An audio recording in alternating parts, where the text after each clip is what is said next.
Impamvu eshanu z'ingenzi umuntu ashaka mbese umuntu bazabana ubuziraherezo mu buzima bwe bwose.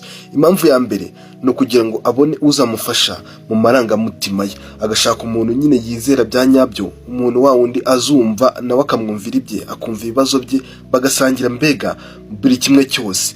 Ikindi cya kabiri ni ugushaka umwunganizi. Buriya mu buzima ntabwo buba bworoshye iyo udafite nyine undi muntu mu busangiye. Niyo mpamvu ushaka umuntu mu busangira akamera nk'aho nyine ari ikipe yawe yindi, akakuba iruhande akamera nk'aho ari umwunganizi wawe.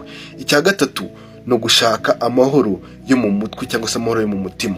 Ugasanga nyine gushaka neza bituma wumva umeze neza, ufite stabilite muri wowe, kandi n'umutima wawe ukumva waruhutse, wagabanyije ibya bintu byo gushurashura ushakisha hehe n'ahandi, wabonye uwugumaho umwe kandi ukunejeje. Ikindi cya kane, impamvu yo gushaka byubaka umuryango. Buriya iyo umaze gushaka nyine kubaka urugo rwawe, ukarera abana bawe, ukarema nyine ahazaza hawe nkawe nk'umuntu w'umugabo cyangwa se nk'umuntu w'umugore. Ikindi ari nacyo cya nyuma ni ugukura. Buriya nyine gushaka bituma umuntu akura mu buryo bwo kwihangana, mu buryo bw'urukundo, ndetse no gukura nyine mu mutwe, ukamenya ko gushaka ntabwo ari ukuvuga ngo ni umubano uraho gusa, oya, ahubwo ni urugendo uba utangiye kugenda rwo guhitamo umuntu nyine uzajya ukuba hafi buri munsi cyangwa se igihe cyose.